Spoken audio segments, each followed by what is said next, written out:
Tá no ar o podcast Gas Week, seu ponto de encontro semanal de conversa sobre o mercado de gás natural. Eu, André Ramalho, editor da Gas Week, e olha, alguns anos couberam nesse primeiro semestre de 2026, né? E para se debruçar, analisar em que pé estamos nesse mercado e para onde vamos, a gente recebe hoje aqui em estúdio o Vinícius Romano, vice-presidente de mercado de gás da Rystad Energy para a América Latina. Seja muito bem-vindo, Vinícius, ao nosso estúdio. Muito obrigado pelo convite, André. Sempre um prazer estar discutindo aqui com vocês. Acompanho o trabalho, né? Acompanho a série de podcasts aqui, ou videocasts, e é um prazer estar nessa discussão de hoje. Legal, essa edição do podcast Gas Week, ela tem um patrocínio Platina da Equinor e o patrocínio Ouro da Galp e da Origem Energia. A gente vai às mensagens dos nossos anunciantes e já volta, já. São os inconformados que movem o mundo. Sem eles, a roda ainda seria quadrada. A luz seria a vela. Recordes não existiriam.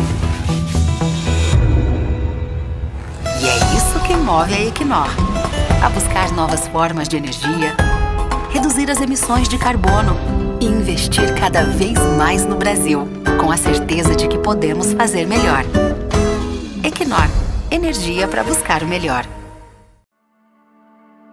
Inspirados pela energia, promovemos soluções que movem cidades, negócios e pessoas. Presentes em 9 países, somos um dos maiores produtores brasileiros de óleo e gás, trazendo soluções confiáveis e inovadoras em energia. Investimos em iniciativas sociais de longo prazo, reforçando nosso compromisso com as comunidades onde atuamos. A energia que move o presente transforma o futuro. Com pensamento de fronteira, a Origem Energia está na vanguarda da transição energética com a estocagem subterrânea de gás natural. Segurança energética e inovação integradas para mover mudanças no coração do Nordeste, contribuindo para o desenvolvimento do Brasil. O futuro da energia tem origem agora. E estamos de volta para conversar com o Vinícius Romano, da Rystad Energy. Vinícius, sua origem, de onde você é, cara? São Paulo. São Paulo, capital. Puxo R, cresci no ABC Paulista. Tá certo. E um lugar para se estar, Vinícius? Excelente. Eu acho que vários lugares pelo mundo, né? Eu acho que viajando é uma... Nômade. Boa, uma boa escolha. Uma boa resposta. Formação? Engenheiro de energia. Ah, é? De onde? Na Federal do ABC. Boa. Um curso de 20 anos, que nasceu há 20 anos no Brasil, então ele é relativamente novo, né? Considerando que a gente tem vários aí com mais de 100. Verdade, né? Verdade. Uma culinária? Asiática. Um esporte? Natação. Natação. E um hobby? Veio a natação no hobby, eu joguei ele no esporte, né? Mas pode ser jogar videogame. Jogar videogame? Dá uma dica de jogo aí pra gente compartilhar. Aqui eu vou no último jogo do Mario, pra Nintendo Switch, que é um jogo que tem uma parte musical muito bonita. É o Super Mario Wonder? Wonder, viu? Nintendistas aqui. Ô Vinícius, a gente tá em vias aí, né, em discussão final, os trâmites de fechamento do acordo de paz entre Estados Unidos e Irã. Queria que você começasse fazendo pra gente aqui uma análise, né, de qual o legado, né, desse conflito no Oriente Médio para o mercado de gás aqui. Excelente. Contexto super atual, inclusive é um dos pontos que a gente mais vem discutindo, né? E nesse momento, mesmo com o anúncio de acordo de paz, hoje ainda não dá para cravar o que vai acontecer daqui para frente, né? Então a gente continua trabalhando com cenários. No nosso cenário base, ele entende que o acordo ele realmente pode acontecer, e essa recuperação de produção, tanto de petróleo quanto gás natural a ser convertido em LNG, também não vai ser tão rápida, vai acontecer gradualmente. Como é que vocês estão avaliando essa curva, né, de retorno à normalidade, se é que vamos voltar ao estágio anterior, né? Quando a gente pensa em petróleo, tem 15 milhões de barris por dia presos ali, né, que utilizavam o Estreito de Hormuz antes da guerra.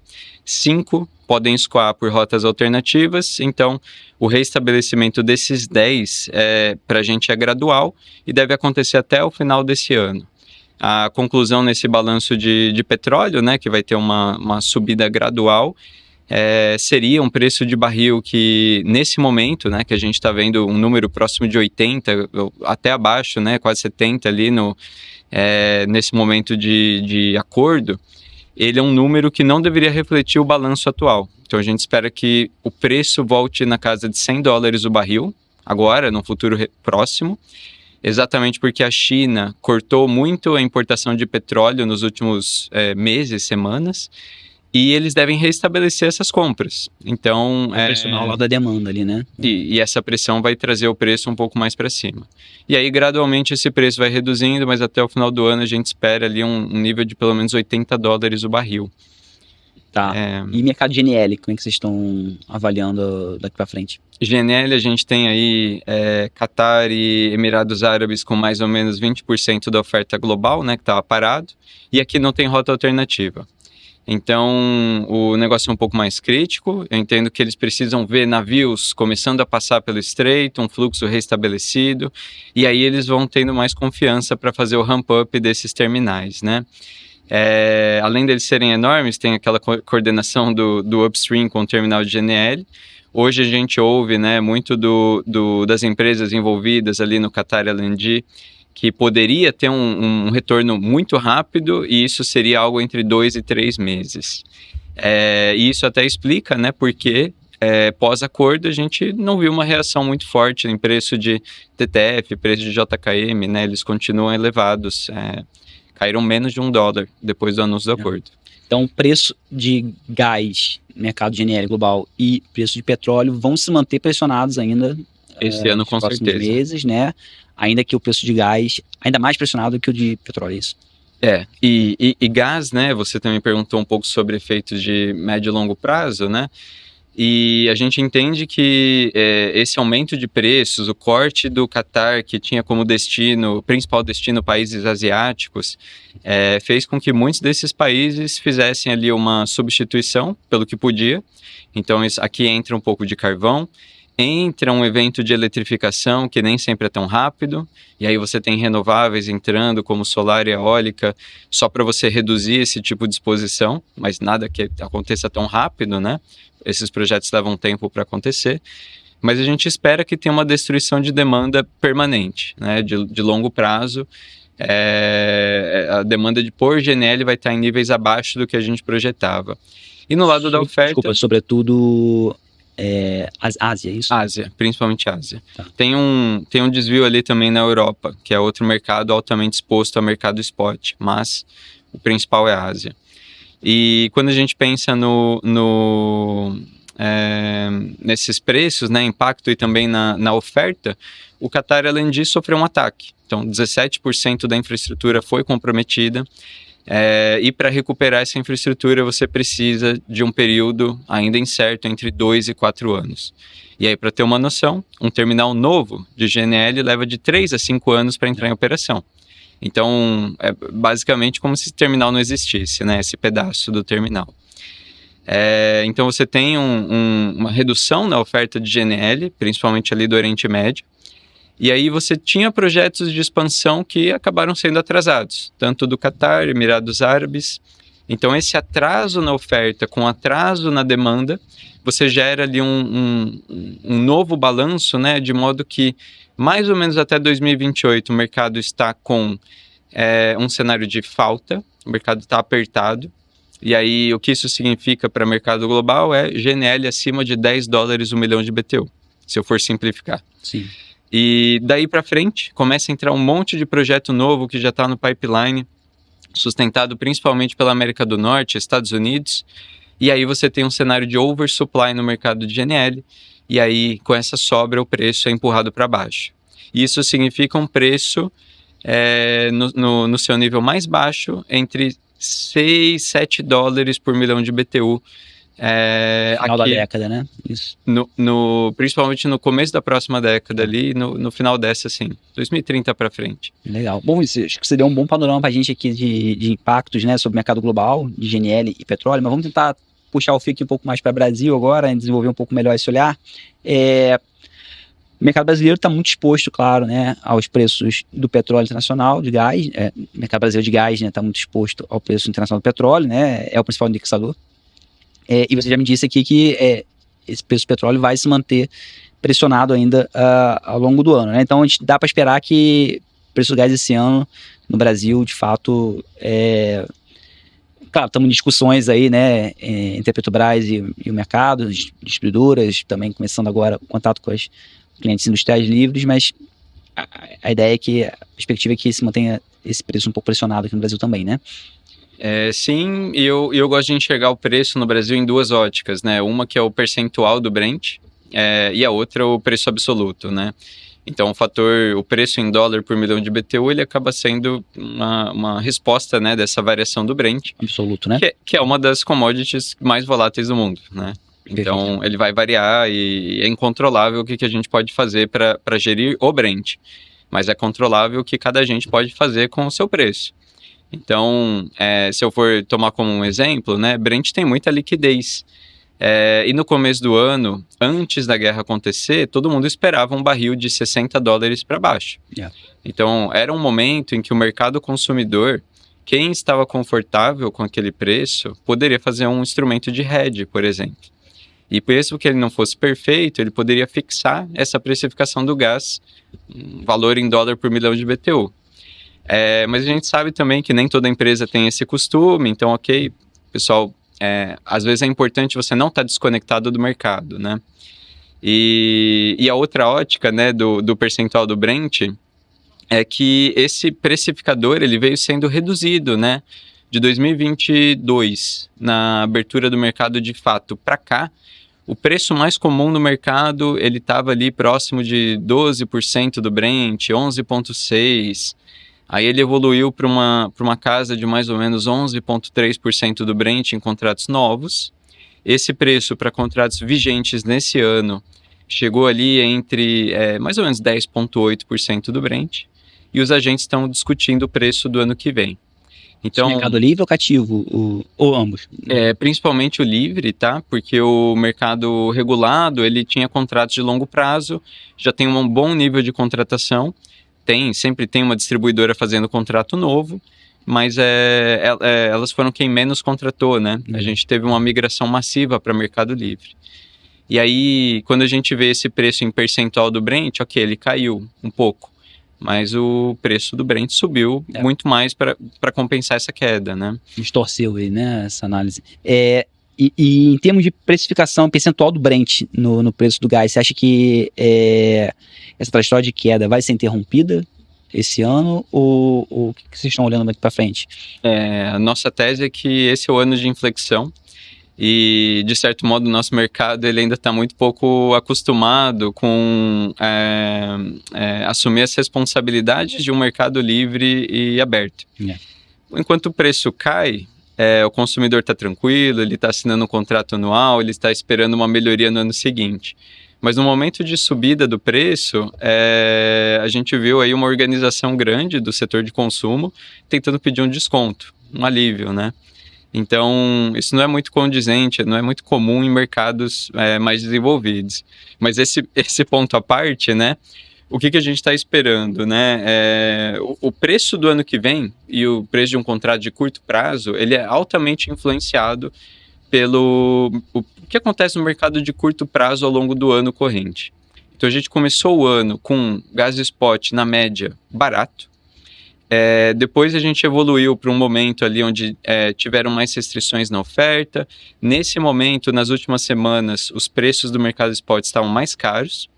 E para o segundo semestre desse ano, a gente entende que deve ter um despacho termoelétrico um pouco maior. Existe um fenômeno de El Niño aí que afeta outros países de uma maneira um pouco mais previsível que o Brasil. O Brasil tem uma imprevisibilidade alta. E a nossa expectativa é que o preço no mercado spot continue caro por mais tempo nesse ano e isso impacte nas renovações para o ano seguinte. Isso muda o preço de um contrato de 1 ano, 2 anos, mas não deveria mudar o preço de um contrato de longo prazo. Um contrato de 10 anos, 15 que seja, ele deveria ainda respeitar uma lógica de uma paridade de importação de GNL com algum desconto. Então, o curto prazo ele caminha, ele oscila, ele responde com isso, e o curto prazo aqui eu estou falando 1 ano. E o longo prazo, ele deveria ficar muito próximo dessa referência que a gente conhece hoje. Você acha que, Mercado Livre, você mencionou, né? A maioria dos contratos hoje, ela é curta, né? Assim, de duração, 1 ano no máximo aí. O que nos leva a crer que na janela do final do ano a gente vai ter uma janela de contratação forte, né? De renovação de contratos no Mercado Livre, né? Esse é um time importante aí de mudança estrutural na precificação no Brasil ou não? Eu estou entendendo que deve caminhar para ser contrato Brent ainda, indexado ao Brent. Como que você avalia hoje os efeitos desse conflito no Oriente Médio, né, sobre a própria formação de preço no Brasil, né? Você acredita que a gente vai ter uma tendência de mudança ou manutenção do status quo? Eu vejo uma manutenção. Então, quando a gente pensa, né, como o Brasil se comporta como mercado de gás, a gente é um mercado importador, net importador. E hoje, a maioria dos mercados importadores, eles têm ali estabelecido um preço de GNL e o mercado local responde esse preço do GNL tentando ser mais competitivo. Então, um exemplo que eu gosto de trazer muito claro é o da Colômbia, que de pouco tempo para cá, né, uns 2, 3 anos, eles aumentaram a importação de GNL para o mercado firme. Hoje, mais ou menos 15% do suprimento deles vem de GNL e todos os contratos novos têm preço de GNL. Então, a gente, numa posição de mercado net importador, deveria continuar com uma precificação em Brent, uma precificação em Henry Hub e sendo compatível com essa importação de GNL. Já se você quer gás em curtíssimo prazo, deveria ser muito parecido com o GNL Spot, que hoje só a molécula chega aí no litoral do Brasil a $14, $15 por conta do que está acontecendo no mundo. Tá, então o horizonte é complicado, né? A gente ter pressão de preços no spot e no firme também, né? Vejo um pouco desse impacto, sim, mas qualquer tipo de mudança de precificação, eu entendo que deveria vir com uma mudança nesse fundamento de fonte de suprimento. Então, quando a gente pensa, por exemplo, né, no gás argentino, que não está próximo de acontecer o acordo, tá? Eu acho que falta uma coordenação, principalmente dos compradores no Brasil. Acho que quem está mais atrasado nessa discussão. Mas o gás argentino é um gás que poderia chegar numa composição de preço fixa. E aí a pergunta para a nossa indústria é se esse preço fixo é melhor ou pior para eles. O que é mais importante, né? Variar com todo mundo, numa lógica de Brent, ou um preço fixo estável, que te atende, né? Faz sentido para alguém? Porque se incomodar na hora que o Brent sobe, não devia ser uma surpresa para ninguém. Se você olhar o histórico do Brent, você sabe que um dia vai ter uma crise, vai ficar cara, e o que você faz? E um dia vai ter uma crise por outro lado, vai ficar barato e você aproveita, né? Mas nessa discussão de suprimento, maturidade dos players no Mercado Livre, eles têm que entender o risco e entender o que funciona para o negócio deles. E faz sentido para a indústria brasileira, na tua visão, essa estabilidade de preços, ainda que isso não se traduz não necessariamente a um preço barato, né? Mas um preço estável faria sentido para a indústria brasileira? Para alguns sim. Eu acho que existem empresas que têm mais incentivo, né? Todo mundo tem a missão de contratar gás mais barato. Você quer fazer um ano sempre melhor do que foi o anterior. Só que uma coisa é ter só expectativa, né? Achar que numa negociação você vai conseguir ter uma vantagem, e a outra é entender os fundamentos que estão trazendo esses preços, né? Então, no momento que alguém se compromete com um projeto como esse, e você tem que garantir um contrato de longo prazo. E aí você não vai ter para onde correr, você vai ter uma previsibilidade alta. Você não pode ter o FOMO ali, né? O Fear of Missing Out, caso tenha preços mais baratos. Sim. Você tem que aceitar a sua decisão no momento que você tomou ela, né? É uma equação difícil, né? De fechar ali. Mas uma coisa você troca uma certeza por uma expectativa, né? Verdade.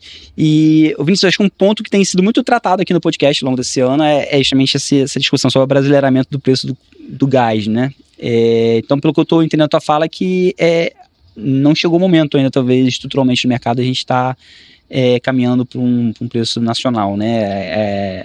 Ainda é um preço que vai respeitar lógica do Brent, Henry Hub, né? E custo marginal de explotação GNL ali, eventualmente, né? Eu acho que um preço nacional de gás, ele faria muito sentido a partir do momento que a gente tiver um produtor disposto a produzir mais para atender uma demanda adicional e um vendedor, o produtor também disposto a produzir menos quando tiver uma demanda menor. Então, vou pegar o exemplo dos Estados Unidos, né, um comportamento ali do Henry Hub. Hoje, se o preço do Henry Hub está abaixo de 2,5, isso incentiva players a produzirem menos, e esse preço naturalmente é corrigido por uma falta de oferta para voltar na casa dos 2,5 e ele encontra um balanço. E quando ele vai passando ali de 3,5, a mesma coisa. Você tem produtores adicionais que conseguem colocar gás no mercado. Tem um outro caminho para ter um abrasileiramento de preços, né? Que é um caminho que eu não acho que é o que a gente está discutindo, que a gente quer seguir, que é um controle muito forte do Estado. Sim. É uma opção.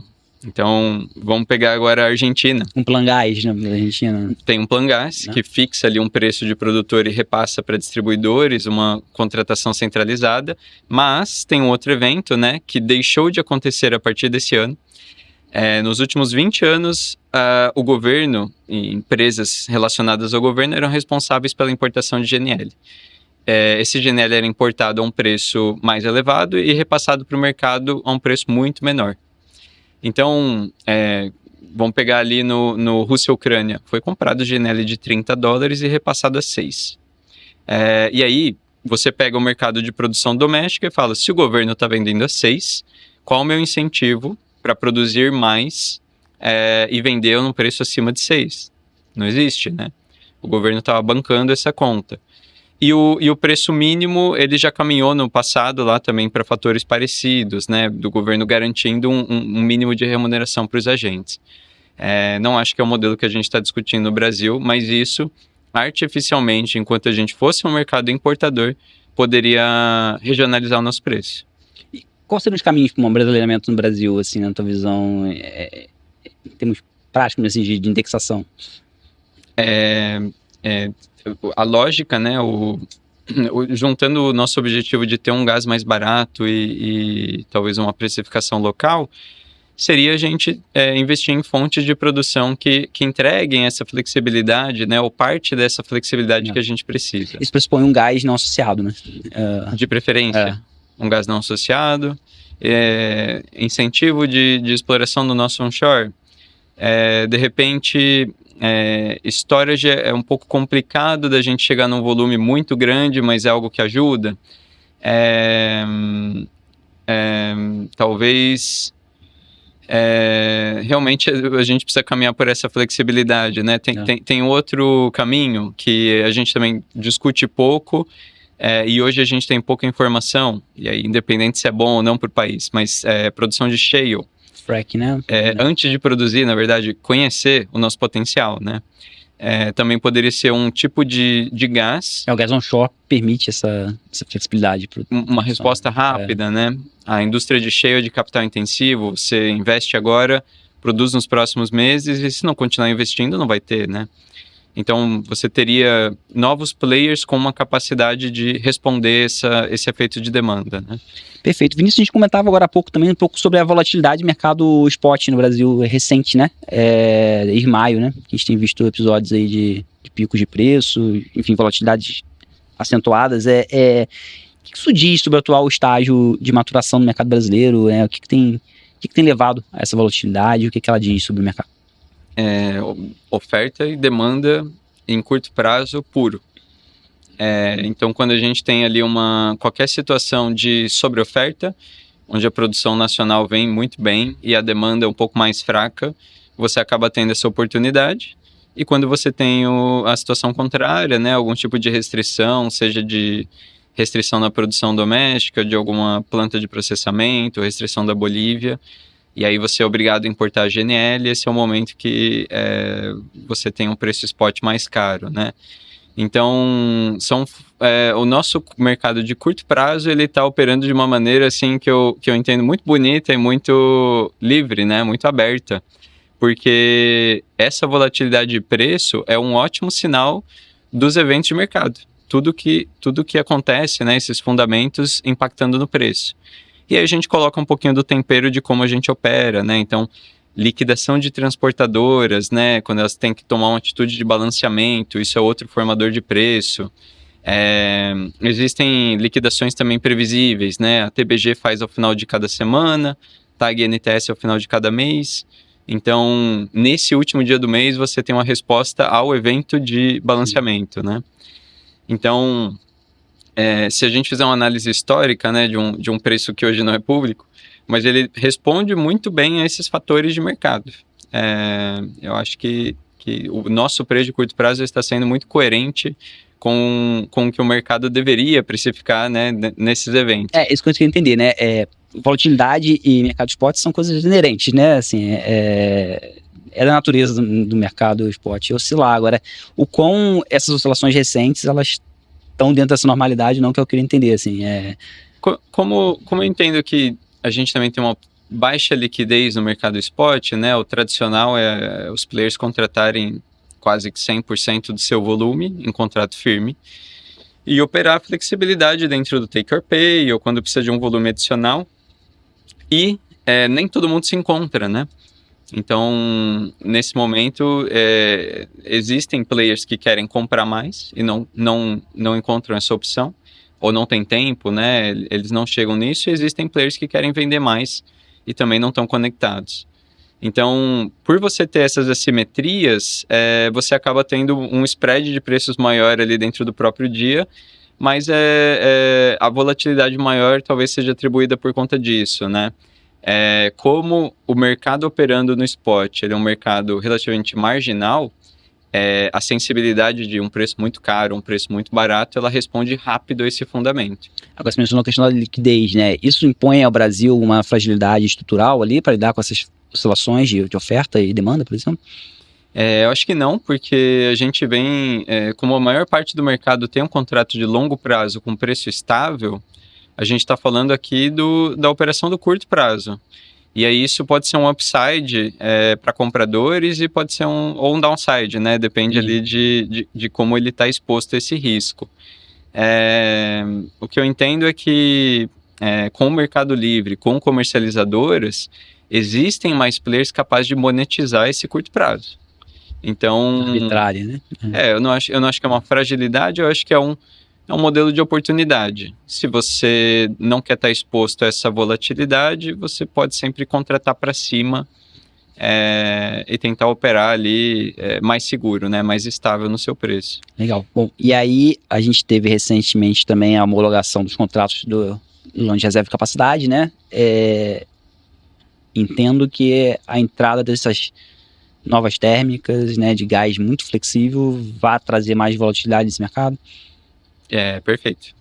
Aqui a gente está totalmente alinhado e talvez um ponto do leilão, né, a gente comentava muito que antes dele acontecer, o leilão ele beneficiava térmicas supridas com GNL e desconectadas do sistema de transporte.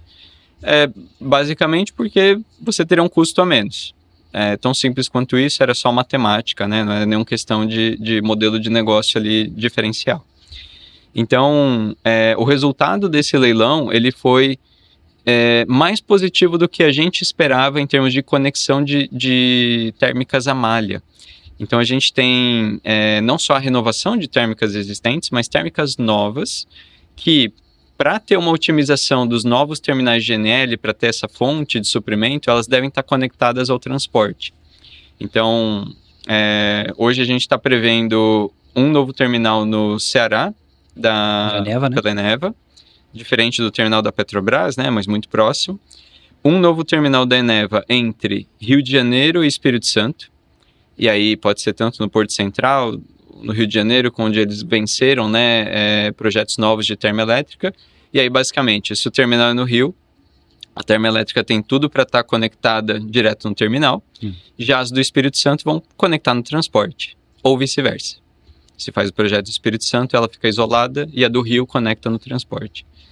E o terceiro terminal, Terminal Gás Sul, que era o projeto da New Fortress, hoje está sem navio de regaseificação. na nossa avaliação por portfólio e resultado do leilão, a JF deve colocar um terminal ali. Tem muita sinergia com o negócio deles, né? E aí, basicamente, mais térmicas trazem mais volatilidade só quando estão conectadas ao sistema de transporte, né? Então, como esse resultado trouxe a renovação das existentes, mais novos projetos que vão estar conectados, sem dúvidas isso vai ficar mais nervoso, né? mais rápido em resposta para o mercado spot.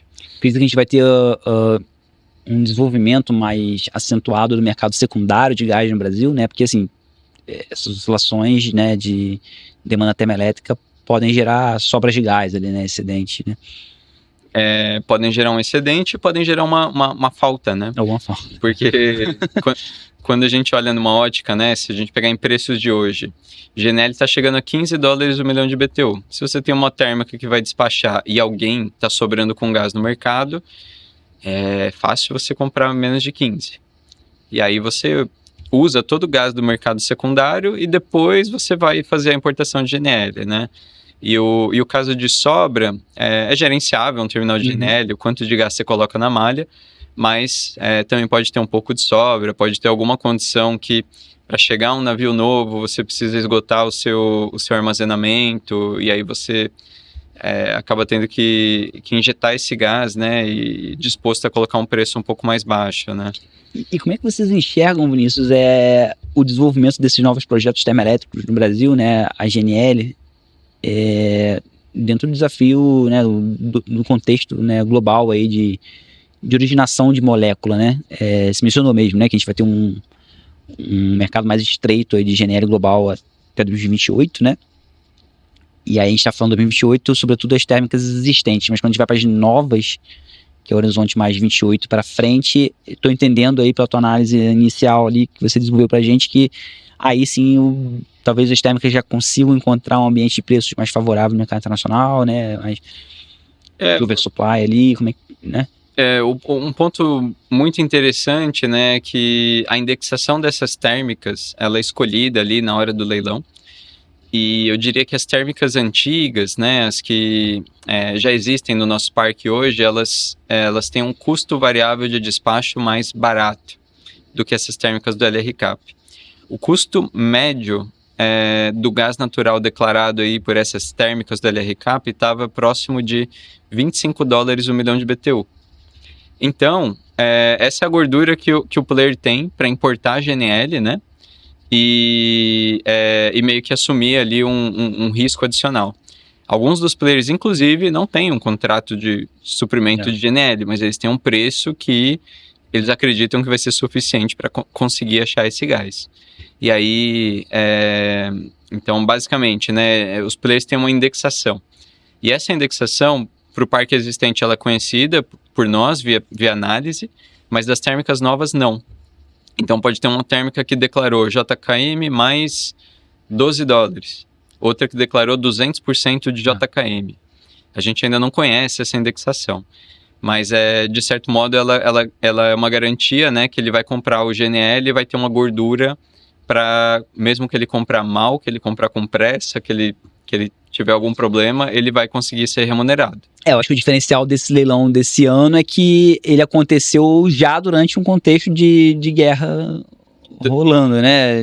Dois contextos horríveis, né? Na verdade, 3. O leilão está atrasado. Quando ele estava atrasado, tinha uma contratação de volume muito maior do que poderia ser se ele fosse feito de 2 em 2 anos. Guerra do Oriente Médio disparando preço, né, e player de suprimento de GNL revendo estratégia e flexibilidade que eles disponibilizam. E o terceiro ponto foi a corrida por turbina, né, gerada ali pelo data center. Então, só 3 fatores que encareceram um pouco o resultado, né. Não, por outro lado, assim, né, permitiram os agentes também que entraram no leilão calibrar um pouco melhor esse cenário, né. Eu faço referência aqui, por exemplo, comparativamente, né, ao primeiro leilão de LRCAP de 21, que foi logo um pouco antes, né? Um pouco antes, na verdade, do que o estouro da guerra da Ucrânia e Rússia, né? Que aí eu acho que tumultuou a própria estruturação dos projetos logo na sequência ali, né? Enfim, queria também desenvolver um pouquinho aqui, ô Vinícius, questão de integração regional, né? A gente começou a mapear isso aí, falamos agora há pouco sobre integração com a Argentina, mas vamos olhar um pouquinho com Bolívia também. Você mesmo comentou que é esperado para esse segundo semestre um despacho termoelétrico mais acentuado aqui no Brasil, e é um período que começa o inverno também, né? Agora na Argentina, quer dizer, no hemisfério sul, mas sobretudo ali aumenta, né, sobretudo o consumo termoelétrico e não termoelétrico também, né? Calefação na Argentina. E isso pode deslocar gás boliviano para a Argentina. Como é que vocês hoje têm monitorado esses fluxos aqui no Cone Sul, né? Como é que vai ser esse acesso do Brasil à molécula boliviana? Pode. A resposta curta é que pode, né? Então, quando a gente vê o preço do gás boliviano chegando no Brasil, um range médio entre 6 e 7 dólares o milhão de BTU. E aí você tem transações de curto prazo que podem acontecer um pouco mais caras. Esse preço, comparado aos 15 dólares de importação de GNL, é muito mais competitivo. Hoje, o que a gente entende, né, que dificulta a Argentina trazer esse gás boliviano de uma maneira mais consistente, né? Uma falta de acordo, né? O contrato de longo prazo que eles tinham expirou, eles fizeram uma renovação. Foi um contexto que a Argentina não queria mais depender da Bolívia e tinha um desalinhamento político também. Mas financeiramente, né, quando a gente compara 7 dólares com 15, não tem muita discussão, né?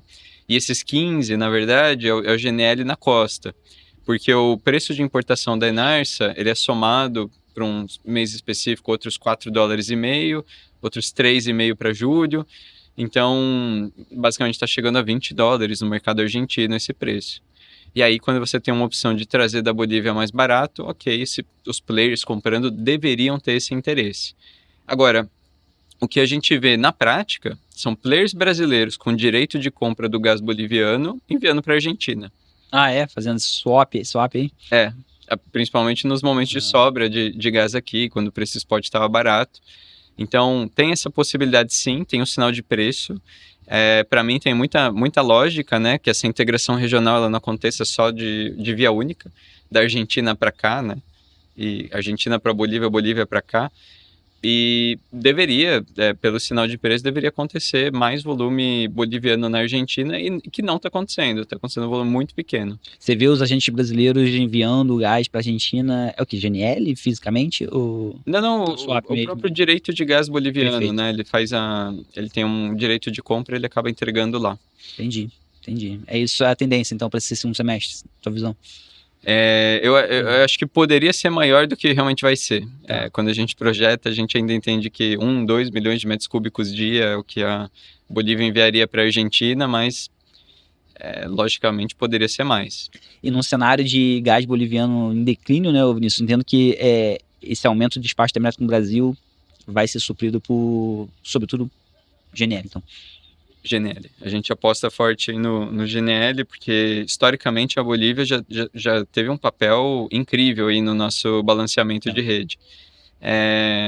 Se você analisar histórico, né, de despacho, de operação da malha diária, você vê que tem momentos em que a Bolívia entregou muito mais e dias que ela entregou muito menos por opção de compra.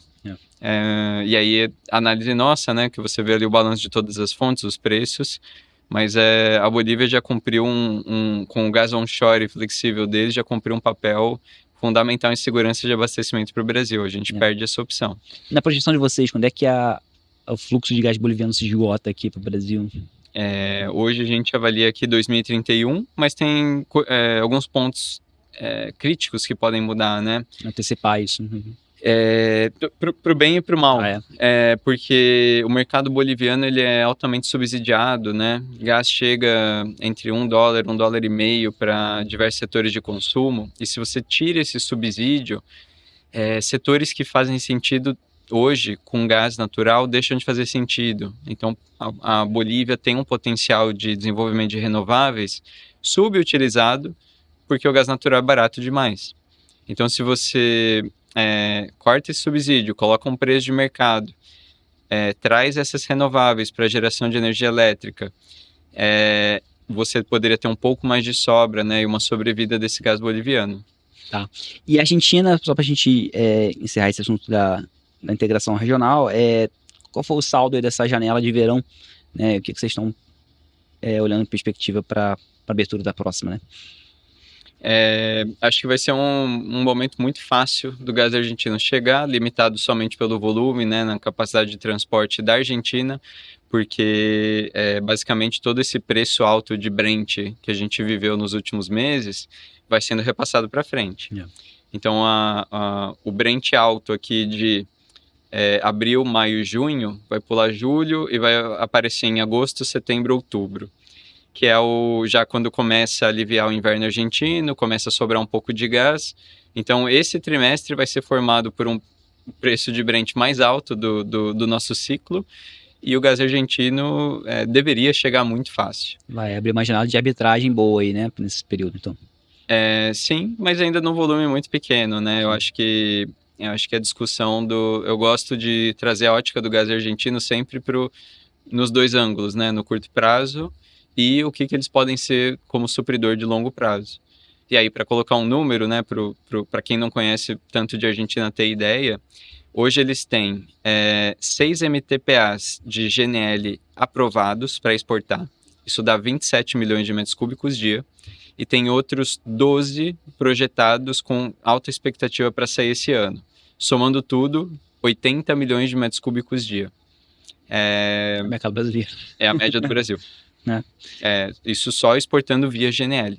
Projeto novo, campo novo. Então, com certeza cabe mais 5, mais 10, mais 15 para o Brasil. Bom, esse gás, esse GNL argentino, o primeiro grande contrato, acho, de monetização dele foi com a alemã, né? A CEF, né? Você vê esse GNL chegando no Brasil com uma certa facilidade? Custo de frete? Enfim. Fisicamente, sim. Contratualmente, não. Então, por que não? Um supridor de GNL, ele quer ter um contrato de longo prazo para reduzir a exposição de risco. A boa operação de um terminal de GNL é mais de 90% do tempo. Então, quando a Argentina faz um contrato com uma empresa europeia, eles estão garantindo ali um off-taker por um longo prazo, seguro, bom pagador, previsível, e eles vão produzir o ano inteiro, a gente vai comprar o ano inteiro. Não é muito o nosso perfil aqui, né? A gente não quer comprar o GNL o ano inteiro. A gente não quer comprar GNL o ano inteiro com preço de GNL. Se ele chegasse mais barato, a gente gostaria. Mas se ele chegasse mais barato, a Argentina venderia para outro. Então tem um contrassenso aqui no como a gente quer comprar, como a gente precisa do produto, como a Argentina quer vender e quanto vale cada produto, né? E você acha que essa rota de exportação via GNL, a gente não compete com o gás disponível para o Brasil em duto? Não. Eu acho que se o Brasil for comprar gás argentino de maneira firme, vai vir por duto. E vai ter gás para todo mundo? Bom, para quem quiser comprar. Sim. Tá certo. E Vinícius, acho que pra gente encerrar, uma pergunta fixa que a gente tem direcionado aqui todos os nossos entrevistados do ano olhando a perspectiva de um ano eleitoral, claro, né? O que precisa ser priorizado na agenda do gás para um próximo governo, independente de quem for eleito e ocupar a presidência da República em 27 diante? Ótimo ponto, mas eu acho que o mercado ele tá num nível de maturidade, né, onde a gente tem tantos agentes e cada vez mais a gente tem problemas regionais da nossa operação.